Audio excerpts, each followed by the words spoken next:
Quando o corpo dói, a mente também sente o impacto psicológico do lipedema nas mulheres. Hoje é o primeiro episódio de uma série de episódios que a gente vai tratar sobre saúde da mulher, psicologia e tudo que envolve o sistema orgânico e psicológico da mulher.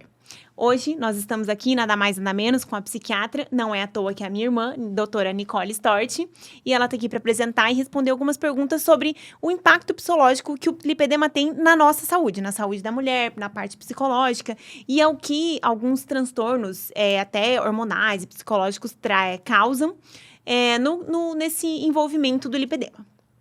O que acontece no cérebro da mulher que tem lipedema e convive com a dor crônica? Então, a dor crônica, ela já é um problema de saúde assim, mundial. Ela diminui muito a expectativa de vida, diminui também a socialização, a qualidade de vida em geral da mulher. E na dor crônica, ela é uma inabilidade de secretar alguns hormônios, é a diminuição de alguns neurotransmissores, principalmente da serotonina, da noradrenalina. Então, o que acontece? A mulher com dor crônica, ela, com o tempo, acaba mudando a plasticidade cerebral dela. Então, ela vai ficando mais inábil de algumas sensações, pode inclusive potencializar a dor crônica. Outra coisa que é importante falar na dor crônica é que ela também aumenta o cortisol, a liberação do cortisol. Então, é uma mulher que vai estar constantemente inflamada. Entendi. Muitas mulheres com lipedema, elas relatam um cansaço extremo, uma tristeza, um desânimo. Até que ponto isso é emocional ou isso é neuroquímico? Então, você acha que a mulher que tem lipedema, ela pode literalmente ter não uma anedonia, uma não vontade de viver?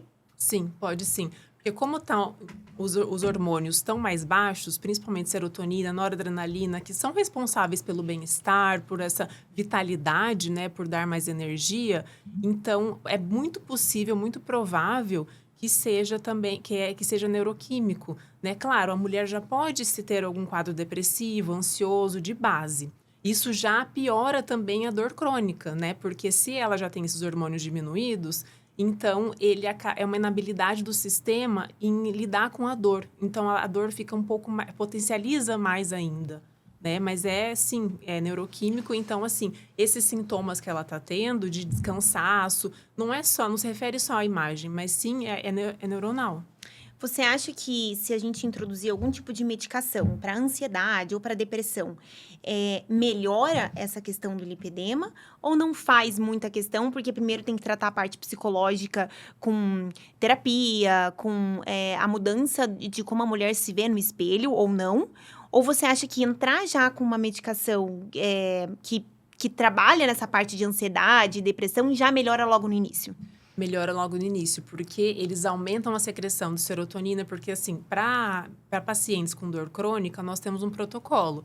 Principalmente os que têm melhores resultados são inibidores seletivos de recaptação de serotonina, os tricíclicos e os inibidores seletivos de recaptação de serotonina e noradrenalina. Então, eles têm uma potencial analgésico muito importante. Então, principalmente os duais, que nós chamamos, né, que são os recaptadores de serotonina e noradrenalina, eles têm uma resposta muito boa analgésica.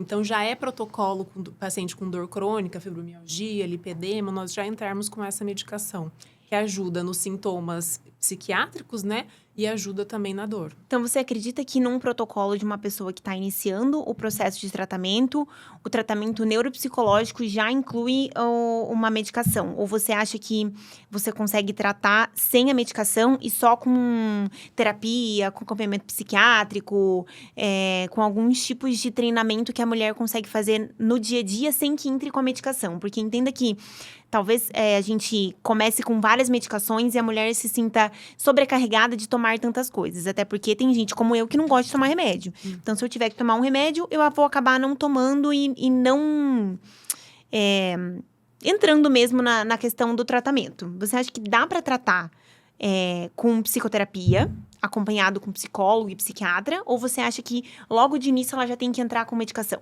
Não, eu acho que cada paciente é individual. Então, assim, nós devemos fazer uma avaliação do paciente e ver as queixas, né? Até que ponto essa tristeza, essa anedonia, essa falta de energia está afetando a vida dela. Em alguns casos, eu acredito que a terapia, a atividade associada à atividade física também, que é outra coisa que, assim, já tem vários estudos mostrando a eficácia muito superior à atividade física do que as próprias medicações que tratam, né, o lipedema, que tratam a depressão. Então, assim, se a gente, depois de uma avaliação, nós conseguimos mudar o estilo de vida da paciente, mudar várias questões de terapia também, o tratamento em si do lipedema, eu acho que é possível sim, mas é claro, cada caso deve ser avaliado individualmente. Existe alguma relação entre o lipedema e o quadro de ansiedade com depressão e transtorno alimentar? Você acha que a mulher que tem lipedema, ela tem uma propensão a ser mais depressiva e a descontar isso na comida? Ou você acha que já é um transtorno da pessoa e acaba comendo mais e tendo transtorno e, consequentemente, piora o lipedema? Porque assim, existem vários tipos de depressão. Então, tem alguns tipos de depressão que a paciente acaba comendo mais, porque é uma forma de busca de um prazer imediato. Né? Então, quando a gente come, se alimenta de algo gostoso, alguma coisa doce, com muito açúcar ou farinha branca, a gente ativa um sistema de recompensa no nosso cérebro. Então, é um prazer imediato, uma liberação de dopamina muito rápido, endorfina muito rápido. Então, alguns pacientes têm esse perfil. Agora, tem outros pacientes depressivos que não buscam, que acabam ficando, assim, inapetentes. Então, assim, são vários tipos de depressão. Mas, sim, o paciente com uma ansiedade, por exemplo, o paciente pode buscar o alimento como uma forma de recompensa. Então, assim, ele já está depressivo, ela já está ansiosa. Então, é uma busca de prazer imediato, né? É um sinal também de uma depressão, uma ansiedade, com certeza. Já é visto na parte clínica, eu vejo nos meus pacientes que os portadores de lipedema, eles são geralmente diagnosticados com obesidade. Porque quando você não tá obeso, você acaba não percebendo que você tem lipedema. Então, quando você vai receber o diagnóstico de lipedema, provavelmente você já tá com uma obesidade grau 1 ou um sobrepeso. Então, geralmente, a gente costuma colocar essas pessoas num grupo de ansiedade, que tem uma compulsão alimentar. Talvez a gente não consiga perceber os pacientes que não têm essa característica de ter esse transtorno alimentar, porque quem tem transtorno alimentar para menos, no caso, não comem muito, não vão ser tão diagnosticados. Uma porque talvez sejam mais retraídos e acabam não pedindo ajuda, e por estar mais emagrecido, talvez também não procura saber o que está acontecendo, né? Ali na parte de textura da pele ou autoimagem mesmo, né? Então, a gente acaba vendo no consultório pacientes que têm lipedema e acabam tendo um sobrepeso ali mais imediato, né? Ali do jeito que a gente vê. Então, talvez essa questão de... Óbvio, tem pacientes, mas os que a gente acaba diagnosticando sempre estão acima do peso. Ou, na maioria da parte das vezes, estão acima do peso. E a gente acaba diagnosticando por isso e entendendo que a ansiedade vem acompanhado ali do lipedema ou vice-versa. Como o julgamento estético e a pressão por um corpo aceitável afeta o emocional de quem convive com a doença e deforma o corpo aos poucos, assim... Você acha que... Você acha que, assim, a pressão da sociedade afeta como a mulher se olha no espelho ou se julga, enfim, num total? Talvez não falando até só de pessoas que têm lipedema. Sim, com certeza. E principalmente hoje com as mídias, existe muito um padrão de comparação. Então, as mídias sociais trazem uma perfeição que é irreal, porque nós sabemos hoje que tem muita modificação, que nós conseguimos fazer muita mudança, né, nas redes sociais, e que aquilo nem sempre é o real. Então, tem uma pressão, sim, de um corpo perfeito, e existe, sim, aumentou muito o índice de ansiedade, depressão nessa população, e principalmente a população mais jovem, porque acessa muito as mídias sociais. Então, isso vem piorando, sim, os quadros depressivos, ansiosos. Eu tenho visto cada dia mais no consultório, assim, pacientes infelizes, sabe? Uma busca de uma perfeição que não é real, né? Porque busca, assim, um corpo, mas tá ótimo, você tá linda. Não, mas, assim, eu não tô do jeito que aquela pessoa está. Eu ainda quero, eu ainda preciso. É uma busca, assim, incessante. É um vazio que eles têm e para essa imagem perfeita. Antigamente, a gente tinha o bullying na escola, mas ninguém falava sobre isso. Tanto que você me chamava de saco de areia e tava tudo bem. Eu não morri. Tô aqui, tô vivinha da Silva. A gente tinha o bullying, mas não era tão exposto para o mundo inteiro. Então, você não consegue ver o corpo. Hoje em dia, você consegue ver o corpo da mulher que está lá do outro lado do mundo. Você acha que isso influencia de como a pessoa se vê, literalmente, assim? Que afeta a parte da neurotransmissão dela? Pode acontecer um desmorfismo corporal, sim. Então, assim, a pessoa olha no espelho e não enxerga o que é real. É um desmorfismo corporal. Ela não enxerga o que tá. Ela enxerga algo muito maior, ela enxerga um corpo com muita celulite, pode ter um pouco, mas assim, não tanto. Então, ela não tem noção. E isso, inclusive, pode acontecer também ao contrário, da pessoa estar gorda, tá? E ela se enxergar como magra. Então, esse é um outro desmorfismo corporal, que pode acontecer muito nos pacientes com lipedema, que você fala, mas você tá com lipedema. E a pessoa fala, não, mas só tá doendo, mas tá tudo bem. Porque ela não se enxerga mais, ela não se enxerga como obesa, ela não se enxerga como... Então, assim, tem pros dois lados. Eu acho interessante que... Eu não me lembro se foi no começo do ano. Acho que foi no começo do ano que a Yasmin Brunet participou do Big Brother. E daí ela disse lá no Big Brother que ela tinha... lipedema, e ela sempre foi muito magra, né? Ela é modelo internacional, a mãe dela é modelo, sempre muito magra. E eu acho interessante que mesmo ela estando muito magra, ela tinha aquela desproporção entre cintura e membros inferiores. E daí, depois que aquilo veio à tona, parece que todo mundo resolveu ter lipedema. Então, todo mundo acha que, porque tá um pouquinho acima do peso, eu tenho lipedema. E, na verdade, às vezes a pessoa só tá acima do peso, não tá com lipedema. E usa isso de muleta pra tentar justificar um sobrepeso, ou até uma depressão, uma ansiedade, uma compulsão alimentar, que não existe. Que, na verdade, ela viu ali na mídia, fala, mas se a Yasmin Brunet, que é modelo, que é internacional, que é toda magra, tem, por que eu também não tenho, né? Eu pego algumas pacientes no consultório que falam, eu vi na TV e eu acho que eu tenho lipedema. E, na verdade, não, ela só tá com sobrepeso. Às vezes eu fico, hoje eu tava comentando com a Mari, às vezes eu olho e falo, será que eu tenho lipedema? Porque às vezes eu tô flácida, óbvio, eu emagreci, eu fico com uma flacidez, eu engordo e emagreço, eu tô numa idade mais avançada que eu não tenho um corpo de 20 anos. Então, às vezes eu fico assim, será que eu tenho lipedema ou será que eu tô acima do peso? Né? A gente não consegue identificar, na verdade, realmente o que a gente tá tendo, né? Por que você acha que as mulheres hoje em dia se auto-sabotam tanto?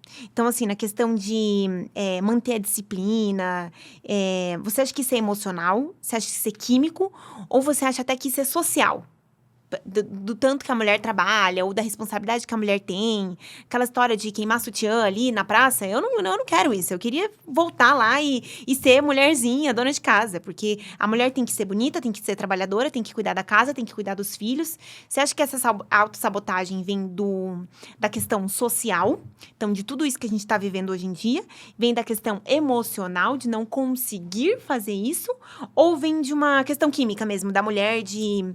Eu não sei se dá pra gente comparar essa questão neuroquímica cerebral de homem e mulher ao ponto de achar que a mulher faz menos. Apesar de que eu acho que a mulher tá dominando o mundo, então, enfim.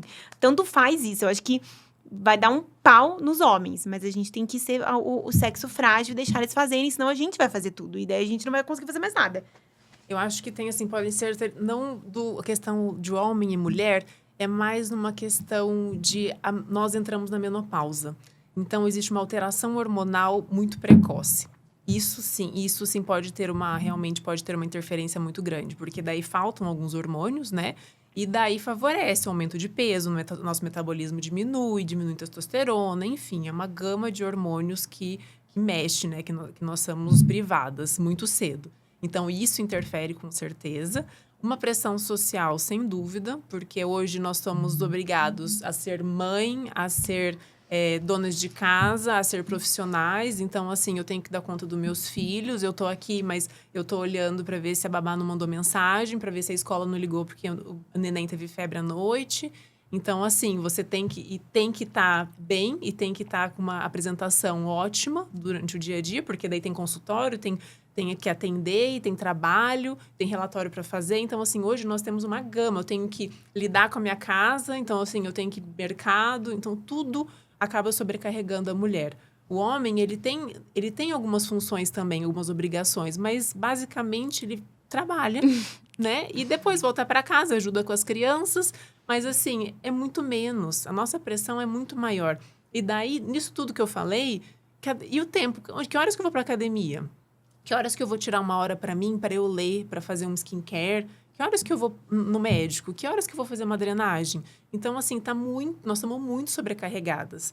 Então, muitas vezes, a gente não dá conta mesmo. Eu faz umas 2 semanas que eu não vou fazer atividade física. Por quê? Não consegui? Não, porque o horário que eu ia fazer, eu estava com uma criança no médico, ou eu estava levando outro na fisioterapia. Então, assim, não dava. Ou eu estava dormindo porque eu estou sem dormir algumas noites. Então, assim, é muita coisa, é muita pressão. E a gente acaba nos deixando de lado, infelizmente. E com isso, vamos adoecendo aos poucos. Que era o assunto que eu queria entrar. Você acha que essa sensação de fracasso, tanto de fracasso de conseguir cuidar do próprio corpo, então fracasso de não conseguir ir numa academia, de não conseguir fazer um acompanhamento médico, nutricional, com alguém que te acompanhe, que te cuide, né? A questão de alguém te cuidar.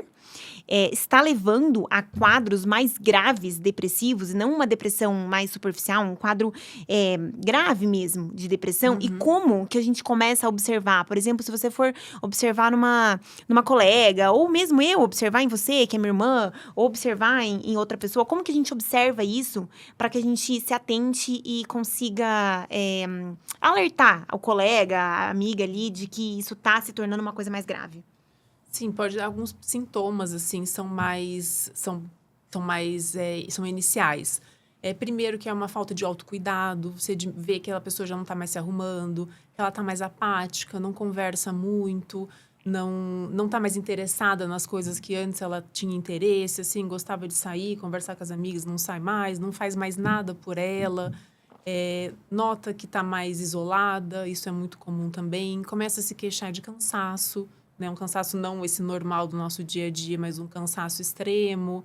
Então, você vê que a pessoa vai cada vez se fechando mais, né? Se fechando para o mundo. Então, isso acho que são os primeiros sinais. E de uma forma geral. Como você acha que o cortisol, que é o hormônio do estresse, e libera muito processo inflamatório no corpo, né? Como que isso afeta na saúde da mulher? Porque, assim, eu sempre falo para todos os meus pacientes, se você vai começar um exercício físico e você já começa um exercício físico com impacto, você aumenta o cortisol. Se você aumenta o cortisol, o teu corpo, coitado dele, não sabe se você tá correndo de um leão no meio da selva, tá? Ou se você tá se exercitando por prazer. Então, ele aumenta o cortisol e você aumentando o cortisol, você fica estressado. Se você fica estressado, o seu corpo inflama. Então, piora o lipedema. Então, assim, é legal começar exercício físico, é legal você começar a cuidar de você e fazer com que o seu corpo se acostume com isso. Mas o teu corpo não sabe que você está fazendo isso. Então, na parte inflamatória, o cortisol vai te inflamar mais. Como que o cortisol aumentado pelo estresse, pela depressão, o que ele causa na parte psicológica mesmo, na parte da saúde mental? Ele aumenta a secreção de dopaminas, endorfinas, que são hormônios do bem-estar. Então, mas assim, para você ter esse resultado da atividade física, tem que ser uma atividade física constante, no mínimo de 50 minutos por vez por episódio. Então, assim, você tem que fazer no mínimo 3 vezes por semana. Hoje os estudos mostram que já são 5, não são mais 3, então cada vez tem aumentado. Infelizmente, assim, os últimos estudos têm aumentado. Como você consegue fazer 50 minutos de exercício todos os dias? Eu queria ser homem mesmo, porque difícil. Só meu marido mesmo para conseguir fazer 50 minutos todos os dias. Sim. Então, assim, é uma atividade constante. Então, essa liberação constante de endorfina, dopamina, isso você vai se modulando e também a atividade física consegue alterar essa plasticidade cerebral. Então, você começa a liberar mais esses neurotransmissores que estão abaixo, que estão diminuídos na depressão, na dor crônica, na ansiedade.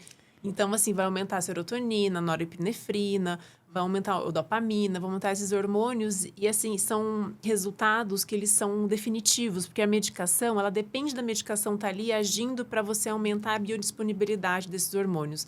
A atividade física constante, ele muda, altera a plasticidade. Então, o assim, segredo é a constância. é a Você tem constância. que fazer todos os dias para que sim. o corpo não leve um susto e ache que você tá Sim, correndo com certeza. de um leão. Se você corre, que nem agora, já faz 2 semanas que eu não vou nadar. Amanhã eu resolvo nadar, é muito provável que eu vou inflamar. Porque, assim, ele acha que eu tô nadando de um tubarão, que eu tô assim... Né? Então, por isso que é importante essa constância. Eu sei que é difícil, mas eu falo para meus pacientes, atividade física é tratamento também. Eu prescrevo atividade física. Então, assim, tem que ser regra. Vá, assim, dá para 3 vezes por semana? Ótimo. 3 vezes por semana, vá fazer uma atividade física que é mais importante, que você goste. Não é certo, tem que fazer academia. Não, se você gosta de dançar, vai dançar. Se você gosta de nadar, vai nadar. Se você gosta de fazer polidense, jogar tênis, vai fazer o que você gosta. Mas é importante manter o corpo ativo. Isso é legal. O que você acha, como que você acha que tem em relação à compulsão alimentar com mulheres que têm vergonha do próprio corpo? Como tratar essa compulsão alimentar ou essa vergonha sem se culpar mesmo, assim? Como que você acha que a gente pode linkar isso? Primeiro é importante saber de como, assim, colher bem uma história dessa paciente, qual a relação dela com a comida. Né? Então, assim, se ela tem uma relação de prazer com a comida, desde pequeno, desde criança mesmo. Porque muitas vezes a comida para ela é um prazer, é um momento que ela tem de afeto, né, da família, é um momento que algo que ela tem como recompensa. Será que essa criança foi recompensada? Como fala, se você fizer a tarefa, você vai ganhar um sorvete. Se você fizer tudo certinho, você vai ganhar alguma coisa. Então, assim, isso é um sistema de recompensa que ela foi ensinada dessa maneira. Não que esteja tipo errado. Tipo a avó que falava que a gente podia tomar tobaína quando a gente comesse todo o prato. Se comesse todo o prato. Então, assim, é um sistema de recompensa. A gente tem que ver qual que é a relação dela com a comida. Né? Se é uma relação, se é uma relação saudável, de afeto, ou se é uma relação patológica. Né, que ela come assim, desesperadamente como uma forma de suprir uma necessidade química, neuroquímica dela, né, daquele momento de hormônios.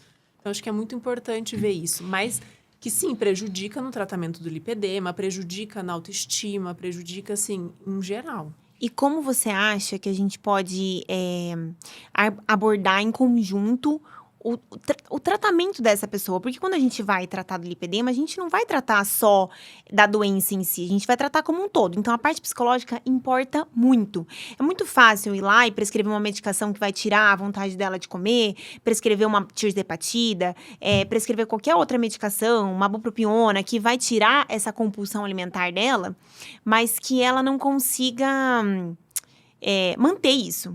Como que você acha que seria uma abordagem em conjunto? Porque eu acho que o tratamento do lipedema, ele é um tratamento multidisciplinar. E acredito também que todos os tratamentos, eles conseguem ser abrilhantados com outras especialidades. Então, é nutrição, é a parte do educador físico, é a parte da psiquiatria, da psicóloga. Tudo isso a gente consegue adentrar em qualquer outro tipo de tratamento. Tanto que o tratamento para depressão inclui atividade física. Se inclui atividade física, inclui um educador físico. E inclui um nutri junto, né? E daí inclui procedimentos estéticos. A gente pode... um tratamento multidisciplinar é muito importante. Como que você acha que a gente pode abordar? Porque, igual você disse, existem pacientes que têm compulsão, no sentido de tem o prazer de comer, e outros não. Como que você como que você acha que no início a gente consegue abordar esse paciente? Você acha que medicação é o melhor caminho? Ou você acha que uma psicoterapia, um acompanhamento psicológico pode ajudar nela nesse processo? Eu acho que, assim, a partir do momento que você avalia essa paciente e vê que ela tem possa ter alguma alteração psiquiátrica, uma ansiedade mais grave, uma depressão, seria bom fazer uma avaliação, assim, o ideal seria fazer uma avaliação psiquiátrica. Porque nós conseguimos, assim, ver qual a relação dela, qual a relação que ela tem com esse corpo, né? Por que ela buscou o tratamento do lipedema? Por que isso a que ponto que isso está incomodando ela? Então, assim, a terapia é fundamental, atividade física, sem dúvida. Mas fazer essa avaliação também, porque a gente pode tratar a base. E, assim, os pacientes que têm dor crônica, como lipedema, têm 4 vezes mais chance de desenvolver depressão e ansiedade. Então, assim, é muito alto.